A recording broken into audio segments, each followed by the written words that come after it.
या पुराने जो राज्य हैं उनसे नए राज्यों का निर्माण कर सकते हैं, या नए राज्यों की उससे सीमाओं बदल सकते हैं, नाम बदल सकते हैं, या नए नामों का निर्माण कर सकते हैं। ये सारी चीजें इसमें कहा गया, ठीक है ना। यानी भारतीय संविधान के भाग 1 में हमारे संविधान निर्माता कर क्या रहे थे? वो एक सशक्त भारतीय संघ के या भारतीय राष्ट्र के निर्माण की पूरी प्रक्रिया वो भाग 1 में कर रहे थे। वो यही दिखाना चाह रहे थे कि हमारा जो संघ बने वो सशक्त बने और अविभाज्य हो, अखंड हो। इसीलिए अखंडता शब्द भी जोड़ा गया उसमें उद्देशिका में। समाजवादी, पंथ निरपेक्ष और अखंडता शब्द जो जोड़ा गया 42वें संविधान शब्द, तो अखंडता यही दिखाने का कि जो भारत का संघ है वो अखंड है, उसे कभी भी विभाजित नहीं किया जा सकता। तो ये एक कॉन्सेप्ट भारत के संविधान के भाग 1 का रहा, ठीक है ना, जो अनुच्छेद 1 से 4 तक था। इसमें संविधान निर्माता यही करने का प्रयत्न किए कि भारत का संघ जो बने वो पूर्ण रूप से सशक्त हो, उसको कमजोर करने वाली शक्तियां पहले ही पराजित हो जाएं, और पूरा अधिकार केंद्रीय संसद को दे दिया गया। यानी केंद्रीय संसद, हमने पहले बताया था आपको, हमारे संविधान निर्माता आप देखिएगा कि हमारे संविधान निर्माता जब हर अनुच्छेद में आपको इस बात का भान होगा कि हमारे संविधान निर्माता हर जगह यही प्रयत्न कर रहे थे। राज्य भले ही कमजोर करने का प्रयत्न उनका नहीं था, लेकिन जब राज्य और केंद्र में का चुनाव बात आ जाए तो हमेशा वो यही कोशिश कर रहे थे कि हमें केंद्र को सशक्त रखना है, केंद्र को हर हाल में सशक्त रखना है, क्योंकि उनके समक्ष तो इतिहास था, हजारों वर्ष का इतिहास वो लेकर चल रहे थे। बहुत लोग कहते हैं भारत का संविधान उधार का बोरा है। ऐसे लोगों को संविधान को एक, हालांकि है तो, क्योंकि बहुत सारी चीजें बाहर से ली है। 250 अनुच्छेद तो 1935 के अधिनियम से आ गया, बस शब्दों का हेर फेर कर दिया गया है। लेकिन हमारे संविधान निर्माता इसके बाद भी उन्होंने कहीं भी संघ को, केंद्र को, सेंट्रल को कमजोर करने का प्रयत्न कहीं नहीं किया। तो प्रभावित कहां से थे? 35 के अधिनियम थोड़े थे प्रभावित। ठीक है, 35 के अधिनियम में एकीकरण का प्रयत्न किया गया था, लेकिन हमारे संविधान निर्माता उससे ज्यादा वो अपने इतिहास से प्रेरित थे, क्योंकि वो देख रहे थे कि हजारों वर्ष का जो इतिहास था भारत में, जो विदेशी दानवों के आक्रमण का था, जो टिड्डी दल के समान भारत पर छा जाते थे, भारत का केवल भौतिक क्षरण ही वो नहीं करते थे, यहां का सांस्कृतिक क्षरण, यहां का नैतिक क्षरण भी वो करते थे। इन सब चीजों को हमारे संविधान निर्माता देख रहे थे। तो इन विभाजनकारी दानवों को रोकने के लिए हमारे संविधान निर्माता हर हाल में संघ को मजबूत कर रहे थे।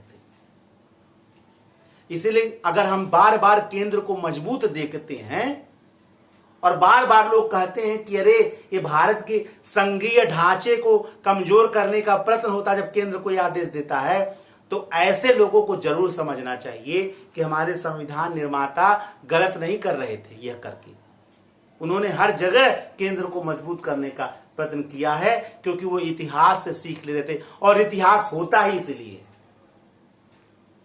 इतिहास केवल गड़े मुर्दे उखाड़ने का विषय नहीं है। इतिहास भूतकाल से सीख लेकर वर्तमान को सुधारने का विषय है और भविष्य को बनाने का विषय है। यानी भूत से हम वर्तमान में सीख लें और भविष्य को बनावे, यही इतिहास का प्रासंगिकता है। और इसी से हमारे संविधान निर्माता क्या ले रहे थे? सीख ले रहे थे। और इसीलिए आप देखेंगे हर अनुच्छेद केंद्र को मजबूत करता है, और बहुत सही किया संविधान निर्माताओं ने। यह हो गया भारतीय संविधान का भाग 1, संघ और उसका राज्य चिन्ह। पूरी कथा मैंने आपको बता दी, ठीक है। अब दूसरा देखेंगे भाग 2। भारतीय संविधान का भाग 2 क्या है, वहां कौन सी कथा वर्णित की गई है? भाग 2 में नागरिकता की बात की गई, सिटीजनशिप, सिटीजनशिप। लेकिन एक बात जरूर समझ लीजिएगा, हमारे संविधान निर्माताओं ने यह जरूर बताया कौन नागरिक होंगे, कौन नागरिक नहीं होंगे, किसको नागरिकता कैसे मिलेगी, किसको नागरिकता नहीं मिलेगी, जरूर बताया। लेकिन नागरिकता की क्या परिभाषा है ये नहीं बताया। हमेशा याद रखिएगा, क्या भारत के संविधान ने नागरिकता को परिभाषित किया है? तो जो कॉन्सेप्ट नहीं पड़ेगा वो कह देगा अरे ऐसा कैसे हो सकता है कि नागरिकता बनाया, पूरा भाग 2 उसी को वर्णित है, उसकी परिभाषा नहीं। भाई नागरिकता परिभाषा नहीं है, कहीं है संविधान नागरिकता की परिभाषा के मामले में। बल्कि मैं आपको दिखाऊंगा भारत का संविधान का हर भाग परिभाषित करने में परिभाषित नहीं किया है। आप इसको देख लेंगे, मौलिक अधिकार वहां भी परिभाषित नहीं किया गया है। अगर आप देखेंगे अल्पसंख्यक की बात है तो अल्पसंख्यक को परिभाषित नहीं किया गया। एससी, ओबीसी, एसटी क्या है, इनको परिभाषित नहीं किया गया, किसको एससी कहते हैं। हाँ, एससी कौन है ये बता दिया गया, एससी कहते हैं किसको नहीं बताया गया। आप भारतीय संविधान का हर ब्रांच देखिए, परिभाषा नहीं दिया गया, कहीं दिया गया होगा, लेकिन जो मैं बता रहा हूं नहीं दिया गया है। देखिए, इसका मतलब क्या हमारे संविधान निर्माता परिभाषा नहीं जानते थे? इतने बड़े बड़े विद्वान वहां बैठे हुए थे, नहीं जानते? नहीं, वो बिल्कुल जानते थे, लेकिन उन्हें लगा कि एक बार परिभाषित कर दिया जाएगा तो धर्म के कानून के तहत ये अकाट्य हो जाएगा, और अगर आने वाले दिनों में कोई नई विचारधारा डेवलप होगी तो उसको डेवलप ही होने नहीं दिया जाएगा। ये एक प्रकार से भारत का संविधान जो है वो रूढ़िवादिता का शिकार हो जाएगा, कंजर्वेटिव हो जाएगा। वो चाहते थे नहीं, हमारा संविधान समय के अनुसार प्रासंगिक रहे, हर समय वो परिस्थितियों के अनुसार बदल सके, इसीलिए वो रिजिड नहीं हुए इन चीजों को। उन्होंने कहा आने वाले जो हमारे आगे में पीढ़ियां हैं वो समय समय पर इनका अपने अनुसार से, अपने परिस्थिति के अनुसार से इनका नया परिभाषा गढ़ सकेंगी। उसके पीछे उनका बड़ा महान उद्देश्य था। हमारे संविधान निर्माता केवल अपने आप को परम विद्वान नहीं समझ रहे थे, बल्कि वो आने वाले पीढ़ियों को भी विद्वान समझ रहे थे। इसीलिए उन्होंने हर जगह स्पेस छोड़ा है, और स्पेस में छोड़ छोड़ के उन्होंने ये बताया है कि भैया आगे आने वाले तुम लोग खुद तय कर लो, ठीक है ना। अब आइए नेक्स्ट जो अगला भाग है, भाग 2, नागरिकता। इसीलिए नागरिकता का कोई परिभाषा, क्योंकि नागरिकता उस समय बड़ा विवादित विषय था। अब नागरिकता के विषय में क्या किया गया है, क्योंकि भाई देखिए उस समय देश जो है आजाद हुआ था, और भारतीय संविधान का आजादी का जो समय था वो बड़ा भयानक समय था। अब आप पूछे भयानक समय काहे था? आजादी हमको बरसात में नहीं मिली थी, आजादी हमको अनंत बलिदानों के बाद मिली थी। और उन बलिदानों में तो एक तरफ था ही, दूसरी बात मुस्लिम लीग और अंग्रेजों के गंदी षड्यंत्र के परिणाम के बाद मिली थी, और वह था भारत का विभाजन। भारतीय इतिहास का सबसे भयानक त्रासदी भारत का विभाजन, जो जिन्ना जैसे मानव रूपी दानव के जिद का परिणाम था। जिन्ना की हठधर्मिता, अकेले एकमात्र व्यक्ति की हठधर्मिता ने करोड़ों लोगों को इस पार से उस पार और उस पार से इस पार कर दिया, जिसमें लगभग 30 लाख लोग मारे गए। हालांकि मैंने सुना है किताबों में कहीं बताया गया है कि 10 लाख, कहीं 15 लाख। ये बहुत ही गलत बात, बहुत गंदी बात है। जब कराची के शहरों में भारतीय हिंदू महिलाएं नग्न अवस्था में उनके छाती को काट के नंगे घुमाया गया, शायद इसका वर्णन कोई इतिहासकार नहीं करता है। इस भयानक त्रासदी के बाद भारत की आजादी मिली। आजादी हमें कोई प्रसाद के रूप में, चरणामृत के रूप में नहीं मिला था कि हम पाए और पी गए। हमारे संविधान निर्माताओं के समक्ष बड़े चैलेंजेस थे। जो लोग जा रहे हैं उनकी नागरिकता क्या होगी, जो आ रहे हैं उनकी नागरिकता क्या होगी, क्योंकि यहां से तो जो गए वो तो शरणार्थी, वो मुहाजिर हो गए। वो आज तक अपने अधिकार के लिए गए तो ये सोचकर कि धर्म के आधार पर एक नया देश बना है।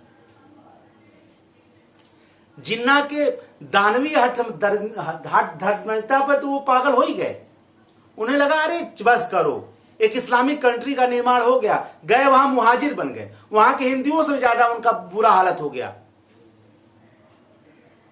वो शायद नहीं जान रहे थे कि जिस जिन्ना को नमाज करना भी नहीं आता है, वो इस्लाम के नाम पर देश आजाद करा लिया।